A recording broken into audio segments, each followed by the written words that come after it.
chers téléspectateurs, je suis très heureuse de vous retrouver en ce jour pour nos différentes émissions sur le chemin du salut TV, la chaîne web de l'église protestante Bethel. Je suis la prophétesse Irène Makita et ce jour nous allons partager quelque chose dans le cadre des émissions, dans le cadre des innovations, des différentes émissions au sein de le chemin du salut TV dans l'église protestante Bethel. Aujourd'hui, nous allons parler des prières, conseils pratiques et des rêves et leur signification. Tel est le thème que nous allons vous proposer ou que nous vous proposons en ce jour. Je ne suis pas seul sur le plateau, bien-aimés téléspectateurs. Je suis avec le président du conseil d'administration de l'église protestante Bethel, l'apôtre Henri Podailly, que nous avons le plaisir de recevoir ce matin. Nous sommes dans la joie. Bonjour apôtre. Bonjour prophétesse Irène Makita. Nous sommes dans la joie de vous recevoir ce matin. Merci. Et le ministre de Dieu ne se déplace pas en vain. C'est qu'il a quelque chose de la part de Dieu. Dieu qui parle à ses enfants, Dieu qui apporte la solution aux différentes questions que se posent ses enfants. Nous l'avons dit au début que nous allons parler aujourd'hui de la prière, des conseils pratiques et des rêves et leur signification. Donc, l'homme de Dieu est là. Je vous prie vraiment d'être attentifs parce que le Seigneur parle tantôt d'une manière, tantôt d'une autre. Et il nous demande vraiment d'être attentifs. Donc sans plus tarder, nous allons aborder le premier point qui concerne la prière. Homme de Dieu, beaucoup de gens se posent la question. Lorsqu'on leur parle de la prière, ils se demandent, mais on nous parle de la prière, qu'est-ce que la prière ? Comment faut-il prier? Un certain nombre de questions qu'ils se posent. Voilà pourquoi nous avons ce jour sélectionné les différentes questions que se posent certaines personnes. Alors, apôtre Henri Podailly, qu'est-ce que la prière? Nous vous remercions, prophétesse Irène Makita. La prière est un élément essentiel, d'abord dans la vie du chrétien. Donc, nous dirons que c'est la respiration du chrétien. Et lorsque nous parlons de la prière, cela suppose un dialogue. Un dialogue entre Dieu et l'homme, entre Dieu et la femme, entre Dieu et l'enfant. Parce que Dieu écoute même les cris d'un nouveau-né, disons d'un nourrisson, d'un bébé. La prière est quelque chose d'essentiel dans la vie de tout chrétien. Et prier, c'est communiquer avec Dieu, c'est parler avec Dieu. Nous l'avons dit tantôt, c'est un dialogue. Le chrétien s'adresse à Dieu et en retour, Dieu parle au chrétien. Mais la tendance aujourd'hui, c'est que la majorité des chrétiens ne sont pas enseignés que la prière est un dialogue.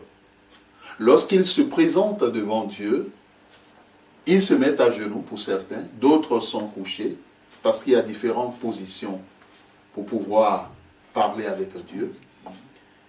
Et quand ils parlent à Dieu, ils n'ont pas pris en compte cette dimension du dialogue. Ils parlent, certaines personnes mettent des heures à parler à Dieu, et quand ils finissent de parler, ils se lèvent et ils partent. Or, dans la réalité, lorsque nous avons une conversation avec une personne et que nous lui parlons, nous attendons en retour que cette dernière aussi nous dise quelque chose. Oui. Mais le fait de nous adresser à une personne et que nous sommes confrontés à un mutisme, nous nous dirons qu'il y a quelque chose qui ne va pas. Mais pourquoi est-ce qu'il ne nous répond pas? Mais on vient de lui parler, on a passé du temps à lui dire, mais il garde le silence. Est-ce que nous lui avons fait quelque chose? Est-ce que cette personne est en colère? Est-ce que cette personne a des soucis, a des inquiétudes? Ainsi, nous avons cette dimension du dialogue qui est nécessaire, parce que Dieu parle toujours. Toute personne qui s'approche de Dieu pour lui demander quelque chose doit en retour attendre la parole de Dieu. Et donc, lorsque le chrétien a fini de prier, il dira, Père, ton serviteur ou ton enfant vient de te parler, parle à ton enfant, écoute. Tout comme Samuel, dans la Bible. Dans 1 Samuel, Samuel a entendu la voix de Dieu. C'est Dieu qui fait le premier pas vers ce dernier. Et Dieu appelle à Samuel. Mais à travers l'histoire de Samuel, nous constatons que quelquefois, il y a des obstacles entre le chrétien qui veut parler à Dieu et l'Éternel lui-même. Et dans le cas de Samuel, Élie, le sacrificateur, était un obstacle. Parce que Élie n'a pas enseigné à Samuel que Dieu pouvait directement parler à l'homme, ou à son enfant, ou à sa créature. Ce qui fait que Samuel a toujours, durant tout le temps qu'il était dans la maison de Dieu, dans la présence de Dieu, a toujours entendu la voix d'Élie. Et ce jour-là, lorsqu'il a entendu Samuel s'est dit, mais ça ne peut être que Élie. Mais, donc, quand il va voir Élie, Élie dit, mais je ne t'ai pas appelé. Il retourne et il dit, mais non, je ne t'ai pas appelé. Et une troisième fois, Élie a compris que non, il y a quelqu'un d'autre qui veut discuter, qui veut parler, qui veut accorder une révélation à Samuel. Et cette personne, c'était l'Éternel. Donc, nous sommes dans cette dimension. Lorsque nous saisissons cette dimension, nous sommes les plus heureux et les plus heureuses. Désormais, lorsque nous prions, il faut que nous attendions un retour d'entendre la voix de Dieu, d'entendre la parole de Dieu. Alors, est-ce qu'il y a une différence entre la prière qu'on fait tous les jours et la prière d'autorité? Beaucoup de chrétiens se posent cette question. D'autres diront que, mais quelle est encore cette histoire de prière d'autorité? La prière reste la prière. Mais lorsque nous sondons les Écritures, on le verra par la suite, on approfondira cette question par la suite. Et parce que certains téléspectateurs se posent souvent ces questions. Ils ne savent pas c'est quoi la prière d'autorité. Oui, et vice-versa. Il y a différentes sortes de prières. Il y a différentes sortes de prières. Mais nous devons saisir une chose. La prière d'autorité, c'est une prière qui s'exerce avec l'autorité que l'on a reçue du Christ. Tous n'ont pas l'autorité. On peut être chrétien sans avoir l'autorité de Dieu. On a l'autorité que si et seulement si l'on est un enfant de Dieu. Parce que la Bible dit à tous ceux qui l'ont reçu dans Jean 1, à partir du verset 12, à tous ceux qui ont cru en son nom, il leur a donné le pouvoir de devenir enfants de Dieu. Donc, il y a le terme pouvoir. Et dans la pensée, dans les textes grecs, à la place de pouvoir, c'est le terme autorité. C'est le terme autorité. Donc, il leur a donné cette autorité. C'est Dieu qui donne cette autorité de devenir son enfant. Ce n'est pas par un baptême, ce n'est pas par une carte de membre, mais c'est une naissance que Dieu lui-même accomplit directement dans la vie du chrétien ou du non-chrétien. Et donc, lorsqu'on devient enfant de Dieu, on reçoit cette autorité, ce pouvoir de la part de Dieu. Un pouvoir extraordinaire, un pouvoir exceptionnel. Et lorsqu'on prie, ce pouvoir s'exerce. Ce pouvoir devient un avec le chrétien. Et quand on a cette autorité, comme le Seigneur Jésus-Christ le disait aux disciples dans Luc 10, à partir du verset 19, il leur dit qu'il leur a donné l'autorité ou le pouvoir de marcher sur les serpents, sur les scorpions et sur toute la puissance de l'ennemi. L'autorité ne s'exerce pas seulement au niveau de l'annonce de l'évangile ou de la parole, mais aussi en face des forces dont l'apôtre Paul parle dans Éphésiens, chapitre 6. Il nous rappelle que nous n'avons pas à lutter contre la chair et le sang. Et Paul dit ces choses des années après le départ de Jésus-Christ, après l'ascension. Il est dommage aujourd'hui de constater que plusieurs églises, quelquefois qui se disent évangéliques, toutes les églises évangéliques ne fonctionnent pas de la sorte, mais il y a certains qui se disent évangéliques, qui ne prennent pas en compte cette dimension des forces, des puissances de l'air, des principautés, des dominations, des autorités, qui œuvraient même au temps de l'apôtre Paul et auxquelles ce dernier a été confronté. Et donc, quand on est en face de ces puissances, de ces forces, il faut nécessairement faire une prière. Et cette prière s'exerce avec autorité, d'où le nom de la prière d'autorité. Prenons une image. Vous avez, par exemple, un agent des forces de l'ordre qui a reçu une autorité à exercer, et lorsqu'il est en face d'une agression, il ne réagit pas, ou bien au moment de s'exprimer, il s'exprime comme un bébé, et il y a un problème qui se pose. Or, un agent ne peut se faire respecter que lorsqu'il a cette autorité d'abord par sa présence et aussi par son langage. Vous verrez par exemple lorsqu'on prend dans l'armée, quand un chef ou un caporal s'adresse à un soldat de première classe, et il ne s'adresse pas à lui comme si une mère s'adressait à son nourrisson ou à son bébé. Il y a une autorité dans la voix parce que on veut amener le soldat de première classe à exécuter un ordre, à agir avec une certaine attitude. Ayons compris la différence par rapport à la prière. Est-ce qu'on doit prier de la même façon en fonction des situations? Nous ne pouvons pas prier de la même façon en fonction des situations parce qu'il existe différentes sortes de prières. Il existe différentes sortes de prières, des prières de supplication, des prières d'action de grâce ou de reconnaissance.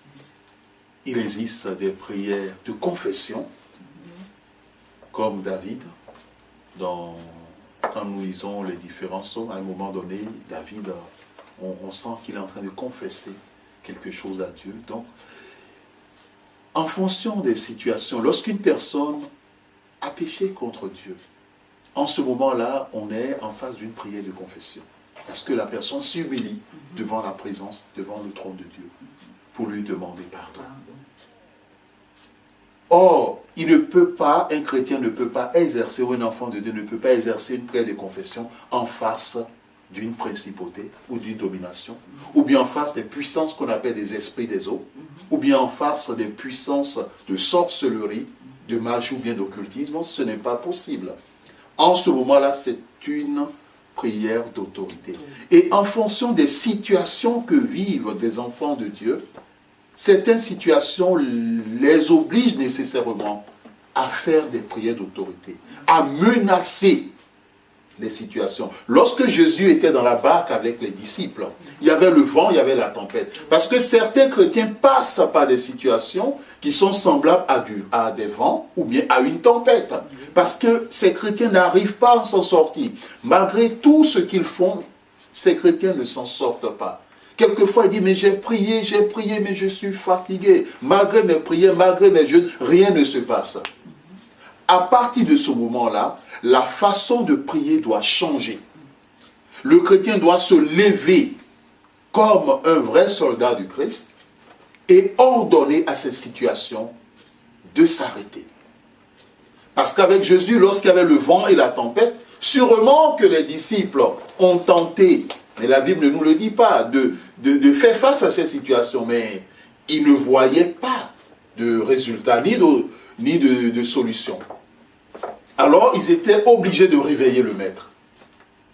Et la Bible nous rappelle que lorsque le Maître, le Christ, s'est réveillé, lorsque Jésus, et bon, est-ce qu'on dira qu'il dormait? Bon, nous ne croyons pas, parce que la Bible dit, il ne sommeille ni ne dort. Donc, lorsque le Maître, ils l'ont secoué, Maître, réveille-toi, nous périssons. Lorsque le Maître s'est réveillé, la Bible dit qu'il a exercé une autorité sur ces éléments de la nature. Il a exercé une autorité sur la tempête, sur le vent. Et la Bible nous dit qu'il y eut un calme, un silence. Dans ceux qui traversent des moments difficiles, il faudrait qu'ils agissent à l'image ou à l'instar du Seigneur Jésus-Christ. Face aux situations, il faut qu'ils se lèvent pour ordonner que maintenant, ça suffit. Il faut que ces situations s'arrêtent. Alors, pourquoi les prières, quelquefois, ne sont-elles pas exaucées lorsque l'enfant de Dieu applique vraiment ce que l'Éternel lui demande par rapport à sa situation? Si l'enfant de Dieu applique les choses que Dieu lui demande, c'est que les prières seront exaucées. Et les prières sont exaucées. Toute prière est exaucée. Mais c'est l'accomplissement de la prière qui quelqueuvoi peut prendre du temps. Nous nous rappelons de Daniel. Daniel a fait une demande à Dieu, mais il n'avait pas de réponse. Mais cela ne l'a pas empêché de demeurer dans un état de jeûne et de supplication à l'Éternel, parce qu'il y avait une force appelée l'ange de Perse, et cette force était un obstacle qui ne voulait pas que Daniel reçoive ce que Dieu lui a donné. Mais quant à ce qui concerne l'exaucement des prières, Dieu exauce toujours. Maintenant, les seules fois où Dieu ne répond pas, c'est lorsque son enfant est dans la désobéissance. Et s'il y a un exaucement, mais Dieu exauce toujours. S'il y a un exaucement, Dieu dira à son enfant, repens-toi. Mon enfant, confesse-toi. C'est une forme d'exaucement. Et quand son enfant entre dans la dimension du pardon, alors ce que cet enfant a demandé à Dieu, Dieu le lui accorde. Mais nous devons faire très attention, parce qu'il y a certaines personnes, ou certains chrétiens, chrétiennes, lorsqu'ils ne voient pas l'exaucement de leur prière, ou bien l'accomplissement de ce qu'ils ont demandé à Dieu, quelquefois on les accuse. Quelquefois on leur dit, mais ils n'ont pas la foi. C'est parce qu'ils n'ont pas la foi qu'ils n'ont pas cela. Ou bien on leur dit, non, c'est parce qu'ils ne prient pas bien. Ou bien on leur dit, sûrement, ils ont péché quelque part. Tout comme les amis de Job. Job n'avait rien fait, parce que le combat se déroulait dans les cieux. C'était une situation entre Dieu et le diable. Et les amis de Job ont tout fait pour qu'il confesse qu'il a fait quelque chose. Nous devons saisir la pensée de Dieu. Dieu n'est pas un Dieu qui tente, premièrement, et de deux, il n'est pas un Dieu qui accuse. Sinon, s'il accuse, il devient l'accusateur. Et la Bible nous dit dans Apocalypse 12 qu'il n'est pas un accusateur, parce que l'accusateur, on le connaît, l'accusateur de nos frères, celui qui a été précipité, à savoir Lucifer. Donc, il y a plusieurs choses qui peuvent expliquer. Mais dans notre ministère que nous exerçons depuis plus de 30 ans, bientôt 35 ans, nous avons constaté quelque chose. La plupart des obstacles aux prières sont des situations de pardon non réglées, des souffrances vécues et que les personnes quelquefois ont oublié, des choses qui sont passées il y a plus de 10 ans de cela. Et comme les personnes n'ont pas réglé ces situations, ils n'ont pas pu obtenir des résultats ou des réponses de la part de Dieu. Donc voilà, ce qui veut dire qu'il est très important de rester toujours dans le cadre de la prière, qui est un dialogue avec Dieu, d'être vraiment attentif pour savoir pourquoi cela et ceci, pourquoi cela, parce que Dieu parle. Dieu parle. Donc prendre le temps d'écouter ce que Dieu a dit, pour changer peut-être de comportement. Ou la façon de prier. La façon de prier. Alors, quelles sont les différentes sortes de prières qui sont la propriété du chrétien. Bon, nous avons commencé à les énumérer tout à l'heure lorsque nous répondons à l'une de vos questions. Les prières de confession, les prières de repentance, les prières pour recevoir Jésus dans sa vie, parce que c'est la base, les prières de délivrance, sachant que le thème délivrance ou délivrer, c'est le fait de chasser les démons. Au temps de Jésus, les gens chassaient les démons. Après le départ de Jésus, les apôtres ont continué à chasser les démons. L'apôtre Paul le faisait, c'est ce qui fait que lorsque les sacrificateurs, les fils de Séba, la Bible dit, ils ont voulu faire comme Paul. Ils ordonnaient à l'esprit de sortir. Donc, nous invitons nos bien-aimés frères et sœurs en Christ chrétiens à faire très attention. Parce qu'il y a un faux évangile qui est véhiculé, où on fait comprendre que la donnée du fait de chasser les démons, c'était au temps de Jésus. Et c'est au moment de Jésus, et ça se limite là. Et qu'après la mort de Jésus, il n'y a plus eu de cela. Parce que Jésus ayant déjà tout accompli. Jésus ayant tout accompli signifie que le chrétien, désormais, a le pouvoir sur toute la puissance de l'ennemi. Et ce pouvoir n'est pas là comme une décoration, ni comme un galon, ni une médaille, mais il faut l'exercer. À quoi sert-il d'avoir un pouvoir sans l'exercer? À quoi sert-il d'avoir une autorité sans l'exercer? C'est comme un président de la République qui est élu président de la République, mais qui n'exerce pas son autorité, qui n'exerce pas son pouvoir. À quoi lui sert-il? Il risque d'être quelque chose où la personne risque d'être un élément de musée. Donc, on le regarde, on l'admire, on le critique et puis ça se limite là. Donc, nous devons saisir cette donnée. Il y a la prière d'autorité, nous en avons parlé. Il y a la prière de supplication. Il y a les prières de reconnaissance. Anne en l'a fait lorsqu'elle a eu Samuel. Pour dire aussi aux bien-aimés et sœurs en Christ, ou bien pour dire aux couples qui ont par exemple des difficultés à pouvoir concevoir, pour leur rappeler que Dieu est vivant.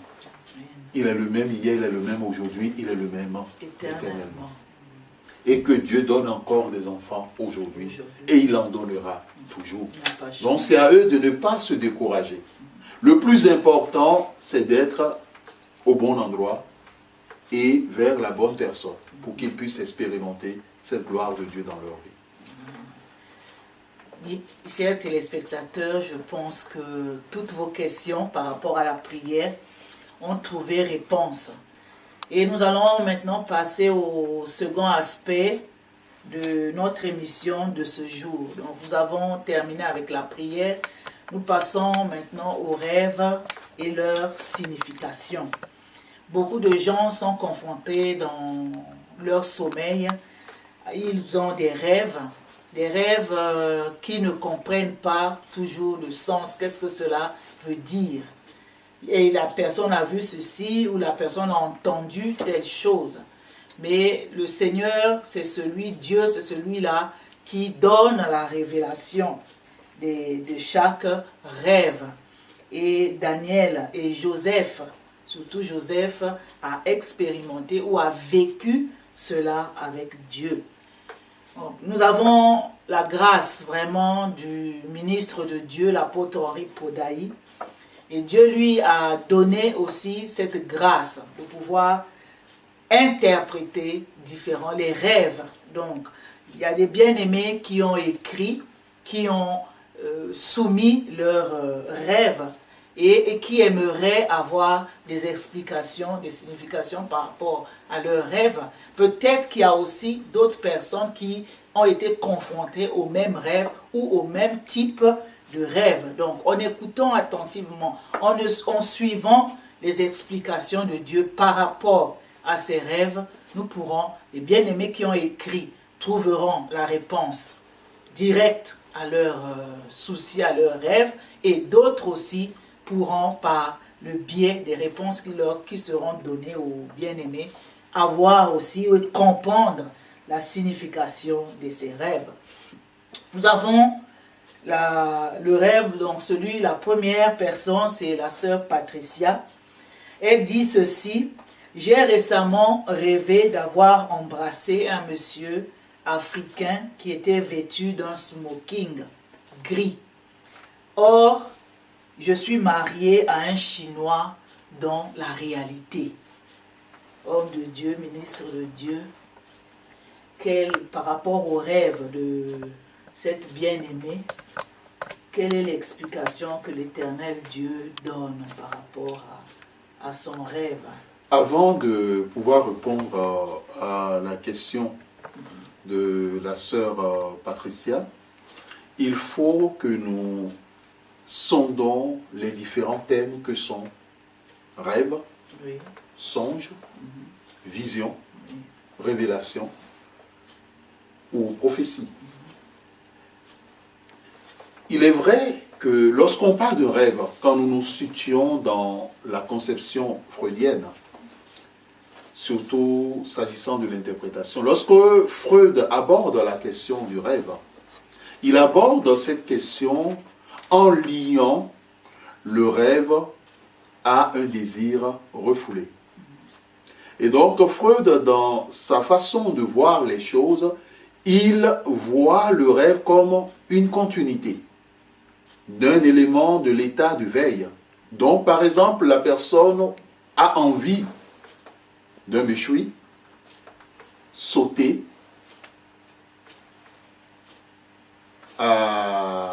aux pommes de terre, mais il ne l'a pas. Et pendant la nuit, il se voit devant une table, le méchoui présent, arrosé, aromatisé, et les pommes de terre, tout ce qu'il désirait ardemment dans la réalité qu'il ne pouvait pas, il se voit dans le rêve en train de les expérimenter, en train de les accomplir, en train de déguster, en train de manger, et il se sent rassasié.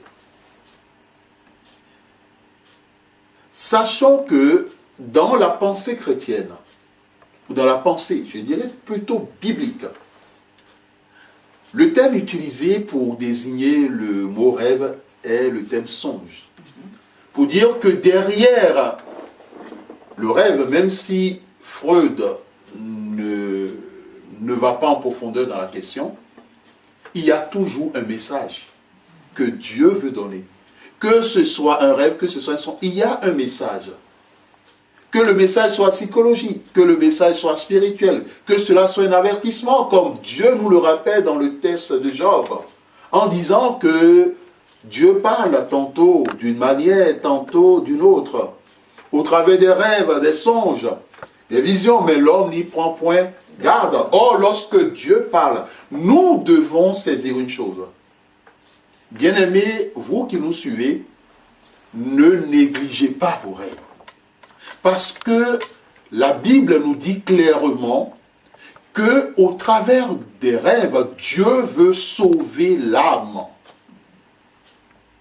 de l'être humain, l'âme du chrétien. Derrière chaque rêve, il y a un message pour le salut de l'âme, parce que l'âme est en danger.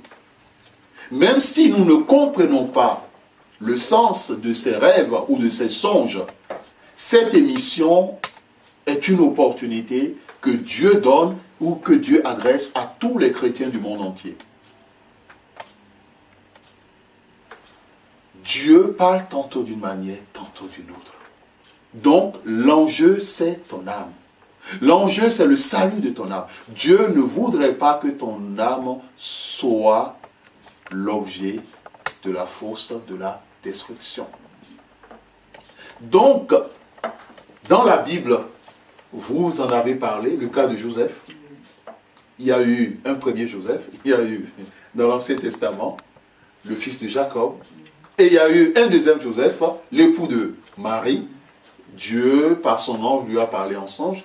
Et celui, le fils de Jacob, lui, il voyait sa destinée au travers des rêves. Et il voyait aussi ce qu'il attendait au travers des rêves. Il a pu aussi interpréter les songes des serviteurs de Pharaon. Donc nous avons les visions. Les visions, il y a ce qu'on appelle des visions nocturnes. Quelquefois les visions, elles ne sont pas nocturnes. Donc le chrétien, il s'assoupit rapidement et il vit quelque chose, malgré qu'il n'est pas encore totalement plongé dans le sommeil. Il vit cela. Et quand il est plongé dans le sommeil, il vit une situation avec laquelle il se réveille, ou elle se réveille. Et au réveil, elle a l'impression qu'elle est dans le feu de l'action. C'est une expression. Et donc là, nous avons affaire à des visions. Là, on n'a plus affaire à des songes. Et les visions sont des choses qui, au fond, sont en train de se passer réellement. Mais pas dans le monde visible, mais dans le monde invisible ou dans le monde spirituel. Après, nous avons les révélations. Lorsqu'un chrétien prie, il reçoit une image, tout comme en Pierre. Pierre était en train de prier et il voyait une nappe descendre dans le livre des Actes. S'agissant de la question, revenons à la question de la sœur Patricia. Patricia, par rapport à un rêve. Un rêve. Je vais reprendre ce qu'elle a dit. La sœur Patricia dit ceci: j'ai récemment rêvé d'avoir embrassé un monsieur africain qui était vêtu d'un smoking gris. Or, je suis mariée à un Chinois en réalité. Donc, lorsqu'on parle de l'interprétation des rêves, chaque mot, chaque élément, chaque personnage du rêve a une importance. D'abord, là, on a 3 personnages. On a Patricia, on a son époux, qui est chinois. Elle précise, parce que la précision est nécessaire et est fondamentale pour pouvoir interpréter un rêve. Mais dans le rêve, elle est confrontée à une personne de type africaine, de type africain plutôt, de type africain, mais il n'est pas seulement de type africain, mais il est costumé. Un smoking. Smoking gris. Et les smokings, on ne les porte pas souvent. Et on les porte pour des occasions exceptionnelles. Quelquefois, certaines personnes sont en smoking lorsqu'ils vont à une soirée spéciale. D'autres, ils préfèrent être en smoking le jour de leur mariage. Quand nous prenons le rêve de notre sœur Patricia, nous dirons que la sœur Patricia a affaire à un esprit, à une personne, à des entités que l'on appelle des maris de nuit. Lorsque nous parlons des maris de nuit, quelquefois ce sont des entités que l'on appelle des incubes ou des succubes, ou que dans certaines contrées on utilise le terme esprit des eaux ou sirène des eaux et vice-versa. Dans le cadre de Patricia, il ne s'agit pas d'une sirène des eaux. Là, il s'agit d'un être humain. Il s'agit d'un être humain. Donc, un mari de nuit n'est pas nécessairement un esprit démoniaque ou un néphilim. Un mari de nuit peut être fait de chair et de sang. Mais un être humain qui a pactisé avec le diable. Et qui, par la projection astrale, la nuit, peut sortir de son corps pour aller déranger des chrétiens ou des non-chrétiens. Parce qu'ils ont reçu la mission, c'est ce qu'on appelle des sorciers ou sorcières, ils ont reçu la mission de détruire des couples, de détruire des foyers, d'étouffer des enfants, de voler, de détruire et de tuer. Donc là, par rapport à la sœur Patricia, ce que nous pourrons vous dire par rapport à la question que vous aviez posée, sachez que vous avez affaire à ces entités qu'on appelle des maris de nuit. Et cette entité n'a qu'un seul but, c'est de semer le désordre dans votre couple, c'est de mettre en place la division entre vous et votre époux. Et surtout, s'il est en smoking, cela veut dire que vous avez affaire à une personne qui est très avancée dans le monde occulte et qui appartient à un groupement ou un loge ésotérique et qui n'a qu'une mission, c'est la mission de vous séparer de votre époux. Et cette personnes qui sont des agents du diable, elles sont dangereuses parce que c'est des personnes qui font tout possible pour avoir une postérité avec leurs victimes dans le monde des ténèbres. Quelquefois, c'est une postérité qui naît en réalité, où Patricia pensera que quand elle tombera enceinte ou bien elle aura un enfant, l'enfant est l'enfant de son époux, mais au fond, l'enfant ne sera pas l'enfant de son époux, mais ce sera l'enfant de cet homme, de ce sorcier. Et d'autre part, ce sont des enfants spirituels. Donc, ces enfants existent. Et si Patricia a des enfants, ces enfants spirituels combattront ces enfants. Mais si Patricia n'a pas des enfants, ce mari de nuit fera tout possible pour l'empêcher de pouvoir concevoir, pour l'empêcher de concevoir. Et ces entités, lorsqu'ils commencent ainsi, ils vont jusqu'à ce qu'on appelle des rapports sexuels dans le sommeil. Et en semant dans la vie de leur victime des kystes, des fibromes, et quelquefois en semant différentes maladies. Donc, par rapport à cela, Patricia, tu dois te lever dans la prière et tu dois prendre autorité. Tu dois demander à Dieu que tu n'es pas d'accord avec cette union spirituelle. Et tu dois renoncer à cela et demander à Dieu d'abattre cette entité spirituelle et que Dieu puisse libérer ton couple et que tout ce qui vous a été volé vous soit restitué. Gloire à Dieu. Amen. Par rapport à cette explication, nous avons la question aussi de notre bien-aimée Jeanne. Jeanne qui explique son rêve en disant « J'ai rêvé que j'étais au bord d'un fleuve. Un crocodile y est sorti et j'ai entendu une voix me donner l'ordre de le tuer, ce que je fis. » Voilà le rêve de la sœur Jeanne.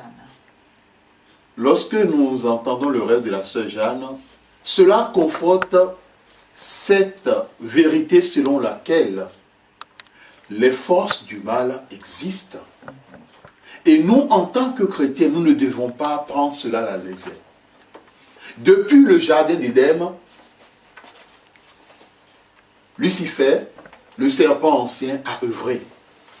Au temps de Jésus, il a confronté le Seigneur des Seigneurs par la tentation et dans le jardin de Gethsémane. Après le départ de Jésus, il a œuvré dans le cœur d'Ananias et de Saphira. C'est ce qui fait que l'apôtre Pierre a dit, mais vous ne mentez pas à des hommes, mais vous mentez à Dieu. Au temps de l'apôtre Paul, il a œuvré, il continue d'œuvrer. Mais la bonne nouvelle, c'est que nous avons reçu l'autorité et le pouvoir. Et notre sœur Jeanne, elle a reçu l'autorité et le pouvoir. La voix qu'elle a entendue, c'est la voix de l'Éternel, qui lui demande de tuer. Parce que le crocodile est le symbole de l'occultisme et de toute pratique occulte. Et le crocodile a un lien direct avec l'Égypte ancienne. Tout ce qui concerne les pratiques magiques et autres, ésotériques. Donc, Jeanne a été agressée spirituellement. Mais, si la voix dit à Jeanne de tuer, ou donne l'ordre à Jeanne de tuer, c'est que Jeanne est un enfant de Dieu. Donc, elle a fait le pas de la nouvelle naissance. Et donc, elle a reçu l'autorité de Dieu. Et elle a cette autorité dont elle peut affronter l'animal. Et elle a tué l'animal. Et nous voulons dire merci à Dieu. Parce que vous verrez d'autres personnes, dans leurs rêves, ils se voient en train d'être poursuivis par les hommes. Ils n'exercent aucune autorité. Mais au contraire, ils prennent la fuite. Et ils commencent à crier. Certains même se réveillent avec des cris. Il y a d'autres qui sont poursuivis par des bœufs ou par des buffles. Et d'autres même par des taureaux. D'autres qui sont poursuivis par des fous ou par des folles. D'autres qui sont poursuivis par des chiens. Mais ils n'affrontent pas. Et ce qui est dommage aujourd'hui dans l'église du Christ, l'église dont le Christ est la tête, c'est que les chrétiens ne sont pas enseignés. Ils ne sont pas enseignés. Ils ne sont pas enseignés sur ces choses. Or, ces choses font partie de leur quotidien. Le monde visible existe, mais le monde invisible existe. Et ce monde côtoie ce monde visible. Et quelquefois, ce monde entre dans ce monde visible. Parce que la Bible nous l'a dit, que certaines personnes ont reçu des anges, comme le cas d'Abraham.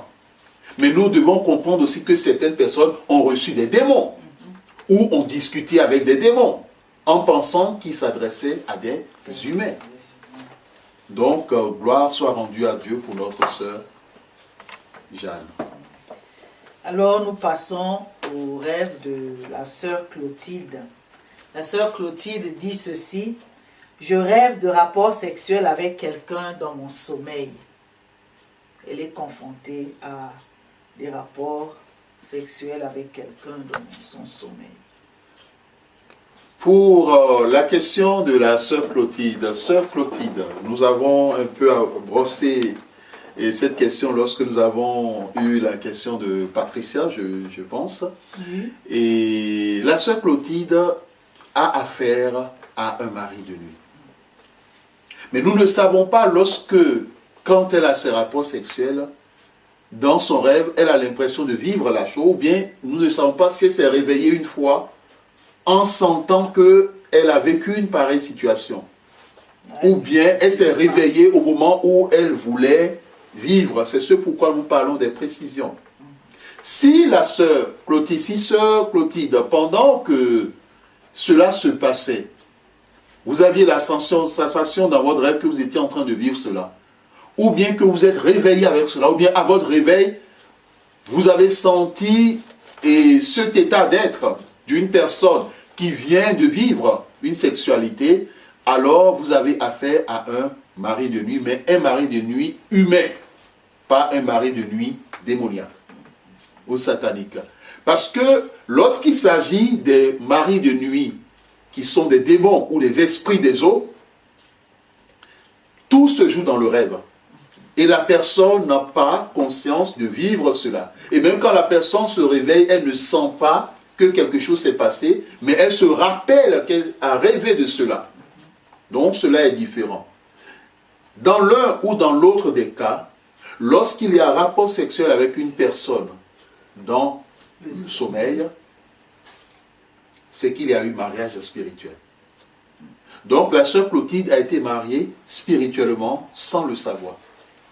Et la question du mariage spirituel avec des puissances ou des esprits est quelque chose que nous ne devons pas négliger. Quelquefois, cela s'explique par des pratiques des parents qui, en mettant en place des autels par le biais des sacrifices, ont marié leurs enfants à l'esprit de la famille, ou à l'esprit associé à ces sacrifices, ou bien à l'autel concerné. Et nous devons avertir ceux qui ont l'habitude d'aller visiter les marabouts, ou les mystiques musulmans, ou ceux qui entrent dans des pratiques où on leur demande de faire des sacrifices, où il faut tuer un animal, il faut tuer un coq, il faut tuer un bœuf, il faut tuer un mouton, il faut faire ceci, il faut faire ceci. Ou quelquefois, ils ne tuent pas, ils demandent que l'animal doit être enterré. Là, c'est encore pire. Quel que soit tout ce qu'on vous invite à faire comme sacrifice, sachez que derrière tout sacrifice, il y a l'élévation d'un autel. Et si le sacrifice a été fait à Lucifer, il y a donc un autel qui a été érigé en l'honneur de Lucifer. Et donc, indirectement, les personnes sont entrées en alliance avec Lucifer ou avec l'esprit associé à ce autel sans le savoir. Mais ce sont des esprits avides de mariage spirituel. Donc, voici l'une des sources. D'autres sources, c'est parce que la personne a mangé un repas empoisonné spirituellement. D'autres sources, c'est parce que la personne a répondu à un oui. Ou d'autres sources, c'est parce que la personne, dans sa vie passée, avant qu'elle ne rencontre le Christ, a vécu une sexualité, soit dissolue, une sexualité, ou bien est sortie avec une personne qui était soit dans la franc-maçonnerie, ou bien dans un groupement ténébreux, et il y a eu lien au niveau de l'esprit. Parce que l'apôtre Paul nous dit que celui qui s'unit à une prostituée devient un avec elle. Donc, à partir de ce moment, il y a eu des mariages. Donc, il y a eu un mariage spirituel. Clotilde est mariée spirituellement. Et donc, par rapport à cela, Clotilde doit se lever dans la prière. Aller devant le trône de Dieu pour remettre en cause ce mariage. Et en demandant à Dieu de la séparer. Si elle sait la source de cette situation, elle confesse à Dieu. Il faut toujours commencer par la confession. Si elle ne sait pas, qu'elle s'adresse à Dieu en disant à Dieu, Éternel, je ne sais pas d'où provient cette situation. Toi, tu le sais. Parce que la Bible nous dit que rien n'est caché aux yeux de Dieu. Toi, tu le sais, quelle que soit la situation, quelle que soit la porte qui a été ouverte, pardonne. Pardonne et viens me séparer. C'est elle de dire à Dieu qu'elle renonce à ce mariage, qu'elle annule ce mariage et que Dieu la sépare définitivement de ce mari de nuit et que Dieu jette cette dernière de sa vie. Sachons que lorsqu'il y a mariage spirituel, il y a alliance. Donc spirituellement, Clotilde doit avoir autour de son doigt, de son annulaire, une bague. Quelquefois, les bagues, il ne faut pas que Clotilde pense nécessairement que la bague sera visible. Quelquefois, les bagues sont invisibles, mais les bagues sont là. Et même le certificat de mariage existe. Quelquefois, dans le cadre de notre ministère, on a déjà rencontré des personnes qui étaient confrontées à cela, où spirituellement, on voyait et sur leur annulaire la bague, on voyait des boucles d'oreilles, et d'autres, on a vu même des couronnes sur les têtes, parce que l'ennemi les avait déjà mariés à un esprit supérieur, quelquefois d'autres mariés à Lucifer. Donc, dans l'un ou dans l'autre des cas, il faut que tout ce qu'elle a reçu à la suite de ce mariage, y compris même la dot, vous voyez, et il faut que tout soit restitué, qu'elle demande à Dieu, que tout soit restitué à ce mari esprit, et que Dieu juge cette entité définitivement. Et s'il y a eu, comme nous l'avons déjà évoqué, des enfants qui sont nés de cette union, des enfants spirituels, que Dieu mette fin à ces esprits, pour que ces enfants ne lui polluent pas la vie, et que Dieu la nettoie, que toutes les semences qui ont été libérées dans sa vie, que Dieu puisse les détruire. Comme le dit le Christ, que tout arbre que le Père n'a pas planté sera déraciné. Amen, amen. Alors, sœur Clotilde, j'espère que vous avez reçu vraiment la signification de votre rêve. Alors, quand vous parliez de l'explication, la signification, vous donniez la signification par rapport au rêve de la sœur Clotilde, vous avez parlé des portes qui peuvent être la nourriture.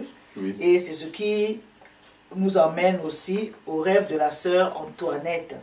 La sœur Antoinette, elle dit, quand je rêve que j'ai mangé, la nuit suivante, j'ai des rapports sexuels. Aidez-moi à sortir de cette situation. Nous voulons rendre grâce à Dieu et nous voulons dire merci au Saint-Esprit qui confirme tout ce que nous sommes en train de dire, le lien entre la nourriture et cette pratique qui est occulte et qui est ténébreuse. Bien-aimés, vous qui nous suivez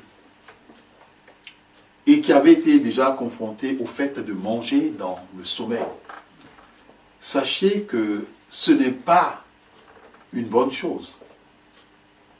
Le fait de manger dans le sommeil suppose que cette personne, dans la réalité, a mangé d'une nourriture empoisonnée. Soit une nourriture qui a été empoisonnée à son domicile, ou bien une nourriture qui a été empoisonnée par un copain ou par une copine. Ou une nourriture, quand nous disons empoisonnée, ce n'est pas que le poison a pour finalité de tuer la personne, mais de rendre la personne esclave. On est dans le cadre de la servitude. Je me rappelle d'un cas que nous avons eu, où le jeune homme a reçu de son ami une nourriture, et que l'on retrouve dans un pays de l'Afrique centrale appelé le Cameroun. On appelle cette nourriture le nolé. Et donc, ce jeune homme a reçu de son ami, d'un collègue, ils font la même étude de théologie. Et ce jeune homme a mangé ce plat que son ami lui a donné. Or, ce plat a été préparé par la copine de cet ami. Mais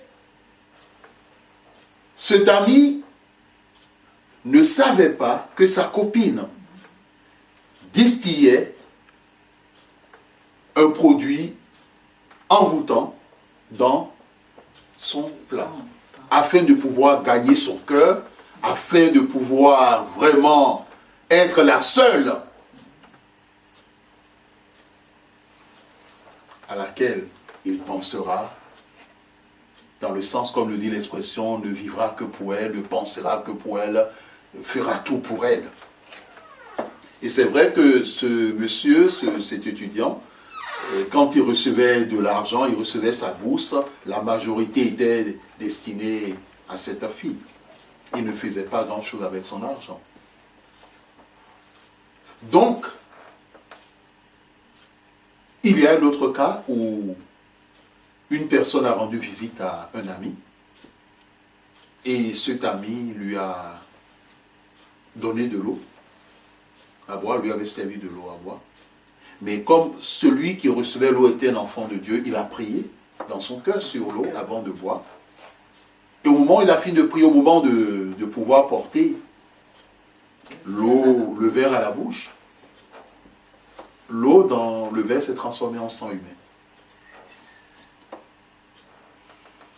Il était obligé de déposer.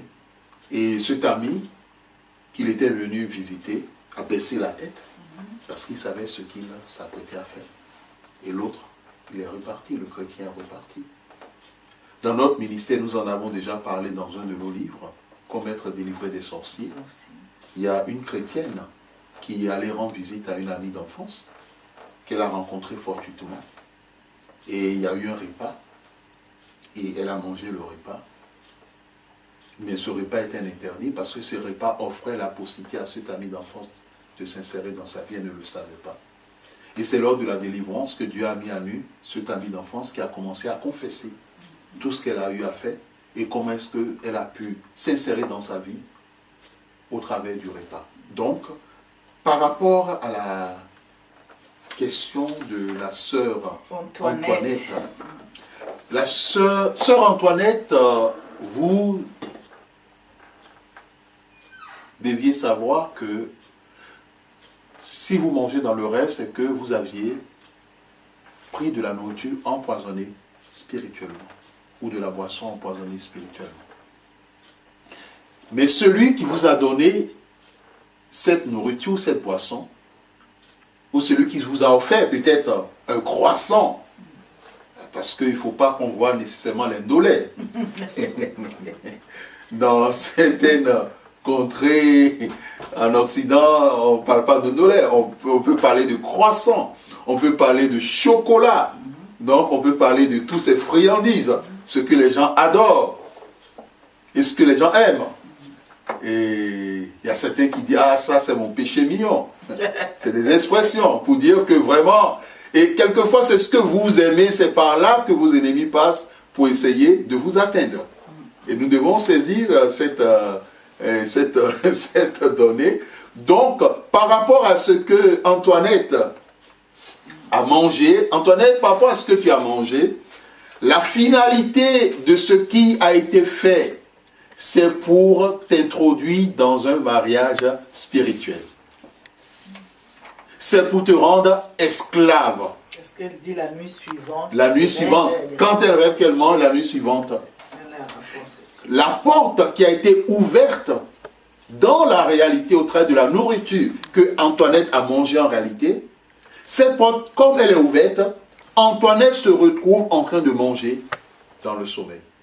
Parce que la porte qui a été ouverte par rapport à ce qu'elle a mangé dans la réalité est une servitude.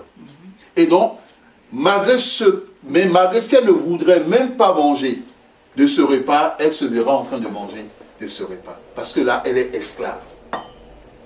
Et la finalité de l'esclavage, c'est le mariage spirituel, donc, qu'elle soit attaquée dans son sommeil et qu'elle se retrouve en train de vivre la sexualité. Comme nous l'avons dit, Antoinette, c'est un homme qui est derrière cette situation. Ce n'est pas une femme, c'est un homme. C'est un homme, quelquefois, il arrive que des jeunes filles, des chrétiens ou même des gens qui ne sont pas chrétiens, refusent des avances ou bien refusent des propositions de mariage ou de fiançailles à certains, et que ces derniers vont voir des guérisseurs, des marabouts, vont pratiquer, ou vont faire appel à des forces occultes et mystiques, ou bien offrent à la fille, et on dit la fille, mais quelquefois il y a des garçons aussi qui sont victimes, hein, parce que la femme qui prépare, comme nous l'avons dit tout à l'heure, par rapport au lait, donc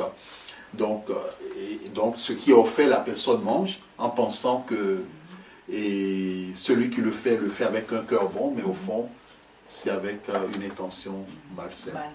Donc, ce que elle pourra faire, elle demandera à Dieu d'envoyer le feu de son Esprit Saint dans son appareil digestif, physique et spirituel, dans son estomac, dans son corps, dans son sang, afin que Dieu détruise ce qu'elle a mangé, qui a ouvert cette porte dans son sommeil et qui a permis cela.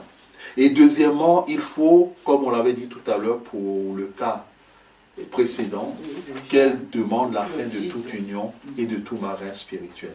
Sinon, si ça continue de la sorte, et elle rencontrera beaucoup de problèmes de santé, et même elle aura des difficultés pour se marier. Même si elle trouve une personne, la personne ne restera pas longtemps. Et si même par la suite, elle entre en mariage, le mariage ne durera pas. Parce qu'il y aura la séparation par la suite. Notre sœur Antoinette a entendu. Et j'aimerais ajouter une chose. Lorsqu'on a affaire à ce qu'on appelle des maris de nuit, quelquefois, l'histoire est triste.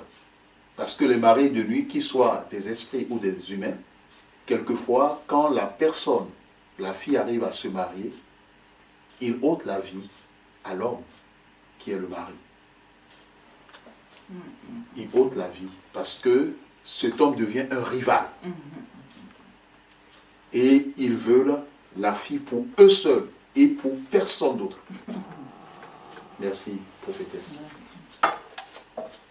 Nous avons le frère Jean qui a écrit pour expliquer donner son rêve. Donc un jour, il dit, un jour j'ai rêvé que ma fille a été maraboutée par son ami. Que faire? Le frère Jean. Et sa fille a été maraboutée. Donc nous sommes toujours dans la logique de la nourriture. Nous sommes dans la logique de la nourriture. Nous sommes dans la logique de la nourriture. Parce que marabouter une personne, le chemin le plus facile, et pour ces mystiques musulmans ou ces humains, c'est par le biais de la nourriture. C'est le chemin le plus facile. Le chemin le plus facile qu'ils utilisent, c'est le biais de la nourriture. Et par rapport à cela, sa fille a besoin d'une délivrance. Sa fille a besoin d'une délivrance. Et le plus tôt serait le mieux. Donc, frère Jean, votre fille a besoin d'une délivrance. Rencontrez un ministre de Dieu qui est réellement à la crainte de Dieu et qui a la grâce de Dieu par rapport au fait de chasser les démons. Parce que chasser les démons signifie délivrer. D'où le mot la délivrance ou le ministère de la délivrance. Quelqu'un qui a un service. Qui a cette grâce. Il est clair qu'au sein de l'église protestante dont je suis le ministre titulaire, nous avons reçu ce service, nous avons reçu cette mission de la part de l'Éternel, le Dieu Tout-Puissant. Donc, nous avons aussi un centre appelé le centre de restauration pour ces genres de situations. Et donc, nous avons, avec la grâce de Dieu, plusieurs témoignages actifs par rapport à l'accomplissement de l'œuvre de Dieu. Donc, il faut que sa fille passe par la délivrance. Parce que sa fille est enchaînée. Parce que quand une personne est maraboutée, la personne est enchaînée. On peut tout dire à la personne, on peut lui dire non, cet homme n'est pas pour toi, ma fille, mais la personne est comme aveugle, la personne n'écoute personne. Alors le frère Jean peut écrire sur notre site Église protestante Bethel Et prendre un rendez-vous. @yahoo.fr pour prendre un rendez-vous par rapport à la séance de délivrance de sa fille. Ou nous téléphoner Voilà, au 06 70 48 64 47. Bon, s'il est à l'étranger, le 0033, comme le ministère est en France, et 0033 670 48 64 47. Nos téléspectateurs ont noté. Merci. Nous avons le pasteur Jérôme. Comme tout de suite le ministre de Dieu disait que vraiment beaucoup de gens sont confrontés à des situations. Il n'y a pas que... Il y a aussi des serviteurs de Dieu aussi. Quand il parlait de ceux qui ont reçu la grâce, vraiment au niveau de la délivrance. Donc nous avons le pasteur Jérôme qui dit ceci. Ces derniers temps, je rêve que l'on m'a donné de la chair humaine à manger et que j'ai vomi ensuite de la viande de bœuf. Donc, il dit qu'il rêve que on lui a donné de la chair humaine à manger et qu'il a vomi ensuite de la viande de bœuf, donc ce qui est sorti. Amen. Nous voulons dire merci à Dieu pour cette première séance de l'émission Prière, Conseil pratique et rêve et signification ou rêve et interprétation. Parce que Dieu a choisi de parler à plusieurs personnes qui vivent ces situations. La nourriture dans le sommeil, la donnée des maris ou des femmes de nuit, de la sexualité dans le sommeil. Voici un ministre de Dieu qui est confronté à une situation. Qu'est-ce que nous pouvons dire aux ministres de Dieu? Les ministres de Dieu doivent être des personnes vigilantes, très vigilantes, parce que nous parlons des véritables ministres de Dieu, parce qu'il y a des suppôts de Satan qui se sont faits ministres, mais qui sont ce que l'apôtre Paul appelle les ministres de Satan. Nous parlons aux véritables ministres de Dieu. Et nous voulons dire aux ministres de Dieu qu'ils sachent là où manger et où boire. C'est très important. Si nous le disons, cela est très important parce que dans notre ministère, nous avons eu à rencontrer un ministre de Dieu, mais qui n'avait pas de retenue. Il aimait l'alcool, il aimait la bière. Et quand les cultes finissaient, il se faisait ami avec les fidèles, en disant, paye-moi quelque chose, un pot. On prend quelque chose. Mais aujourd'hui, ce ministre est sous terre. Simplement parce que l'une des personnes qui un jour, il a demandé à ce que la personne lui porte le pot, il ne savait pas que cette personne avait des vues sur son épouse. Sur l'épouse du ministre. Et donc, cette dernière avait planifié de l'éliminer. Et au travers du pot qu'il a eu à prendre ce jour-là, on ne sait pas comment l'eau s'est arrangé, mais ce fidèle avait glissé du poison dans le verre du ministre. Et donc, c'est un ministre qui est mort suite à un empoisonnement. Dans le cas du pasteur Jérôme, le pasteur Jérôme, sûrement, en tant que ministre, soit dans sa communauté ou bien étant invité par une autre communauté, a mangé quelque chose qu'il n'a pas préparé, mais quelque chose qu'on lui a servi. Mais ce qu'on lui avait servi, en réalité, lui, il voyait sûrement un bon plat de riz, de viande, mais sans savoir que ce qu'il voyait physiquement, en réalité, n'était pas cela. Et j'ai déjà donné ce témoignage dans mon livre, Comment être délivré des sorciers, par rapport à ce jeune étudiant qui avait reçu et des doigts de banane, mais qui ne savait pas que ces doigts de banane étaient en réalité des doigts humains. Il a déposé les doigts de banane dans son réfrigérateur, et le lendemain, quand il voulait les manger à la place des 5 doigts de banane, il y avait 5 doigts de la main coupés. Donc le pasteur Jérôme, on lui a servi, et c'est pour le nuire. C'est pour toucher à son ministère, c'est pour détruire son ministère. Sûrement, il devenait gênant. Et donc, on lui a servi de la chair humaine. Lui, il mangeait de la chair humaine en pensant en réalité qu'il mangeait du riz, ou bien je ne sais pas ça, ou bien peut-être du saka, je ne sais pas. De la viande. Ou bien de la viande, je ne sais pas, ou bien... Lui, je ne sais pas ce qu'on lui a servi, mais pasteur Jérôme, nous ne savons pas ce qu'on vous a servi ce jour-là. Mais sachez que tout est parti de là.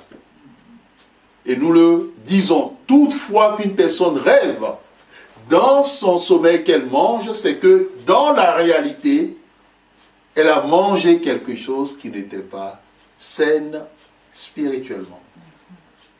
Donc le pasteur Jérôme doit demander l'intervention de Dieu, afin que soit détruit entièrement ce qu'on lui a donné à manger.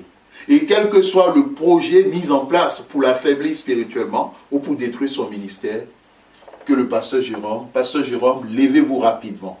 Parce que vous l'avez même dit dans votre rêve, au départ, vous avez vu de la chair humaine, ensuite de la viande de bœuf, mais après ce sera autre chose. Et si vous ne vous levez pas très vite, les gens risquent de vous donner de la sorcellerie dans le sommeil. Et si alors vous devenez un pasteur sorcier, vous n'êtes plus efficace pour le ministère de Dieu. Merci. Nous avons attendu, bien-aimés, depuis le début. Vraiment, c'est des choses très, très affreuses. Mais heureusement que nous avons Dieu qui est là. Et nous avons la par victoire. Celui qui nous a aimés et qui nous a sauvés. Amen. Nous avons notre sœur Rose qui dit ceci. J'ai rêvé qu'une collègue de service voulait me couper les cheveux. Ça, c'est le rêve qu'elle a fait. Une collègue de service voulait lui couper les cheveux. Merci. Bon, lorsque nous parlons de l'attaque des démons ou des forces du mal ou bien des agents des ténèbres, on retrouve cela dans la société, on retrouve cela dans l'église, parce qu'aujourd'hui, plusieurs loups se sont glissés ou introduits dans la maison de Dieu. Mais on retrouve aussi cela dans nos lieux de service. On retrouve cela. Nous devons comprendre une chose. Toutes les personnes que nous côtoyons dans nos lieux de service, certaines se sont adonnées à la magie, d'autres se sont adonnées à des pratiques occultes, d'autres sont à fond dans les ténèbres. Et à des moments donnés, il nous arrivera de ne pas nous entendre avec ces personnes. À des moments donnés, ces personnes, sachant qui nous sommes, dans le sens que nous sommes des enfants de Dieu, et quand ces personnes sont dans les ténèbres, ils voient sur nous le sceau du Saint-Esprit. Et donc, ils savent déjà qui nous sommes. Et ils n'aimeront pas notre présence. Et quelquefois, ils feront tout pour nous créer des problèmes, quitte à ce que nous perdons le travail. L'importance pour tout enfant de Dieu, lorsqu'il entre dans un service ou un lieu où il doit commencer à travailler pour la première fois, il doit prier pour demander à Dieu de régner désormais sur ce lieu.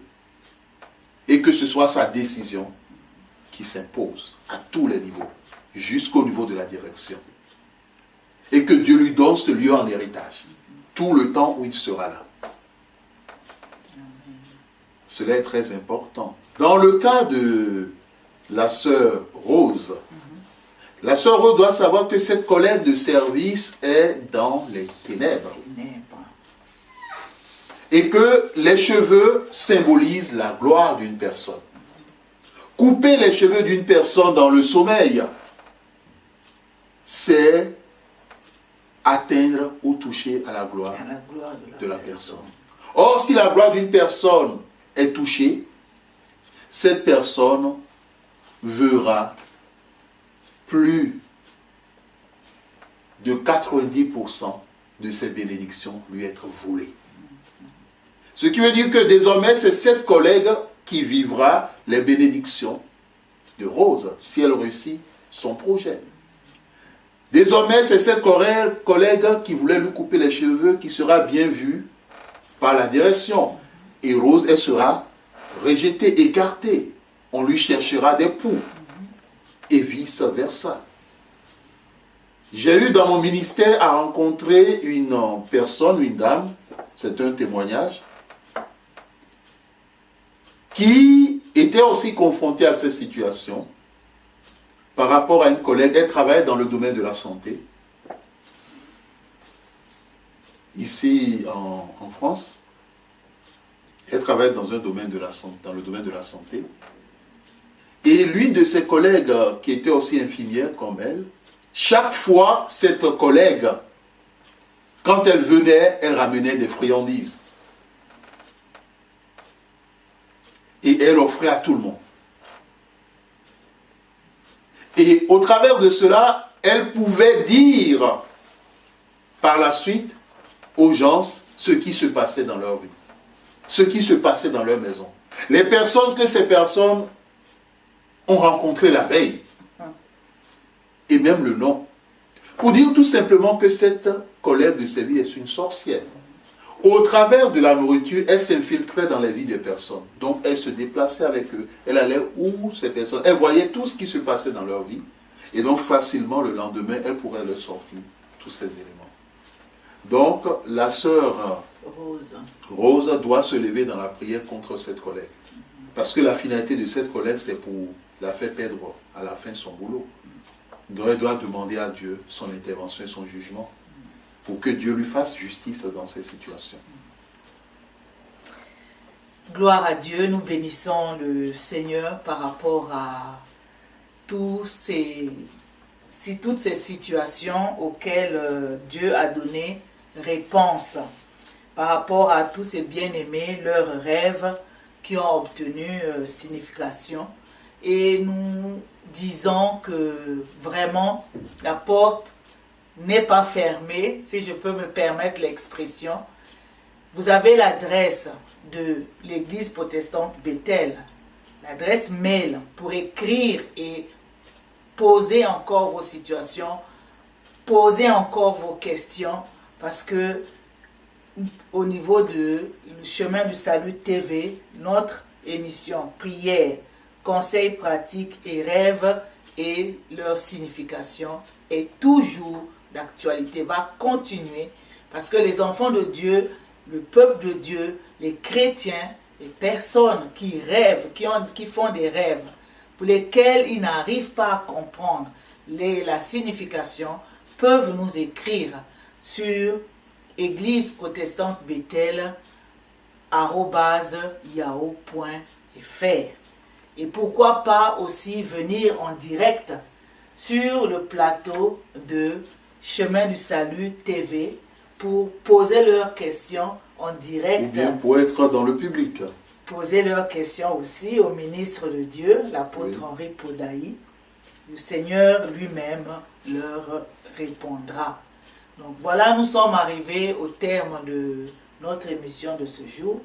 Nous bénissons l'Éternel, notre Dieu, pour tout ce qu'il a fait au cours de cette émission, les explications, les réponses qui ont été données en ce qui concerne les prières, les types de prières, comment prier, et aussi les réponses qui ont été données par rapport aux différents rêves que les gens, les bien-aimés, ont eu à soumettre au ministre de Dieu, et Dieu leur a donné la signification de leurs rêves. Donc nous sommes arrivés, comme nous le disions, au terme de notre émission d'aujourd'hui. Nous attendons vos différentes questions encore.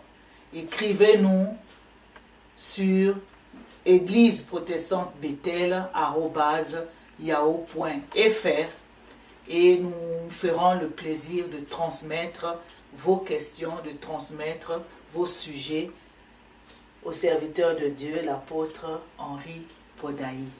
Merci pour votre attention et nous vous rappelons que pour assister à l'émission en direct, pour être dans le public, le studio se trouve au 10 rue de Célestat à Schittigheim, un quartier de Strasbourg. J'aimerais dire un dernier mot. Nous voulons dire à nos bien-aimés déjà de Strasbourg, ou bien d'Alsace, que c'est une grâce qu'ils ont. Au-delà, nos bien-aimés de la France. Et du monde entier. Et du monde entier. Que l'Éternel vous bénisse. Et l'Éternel vous bénisse. Au revoir. Au revoir.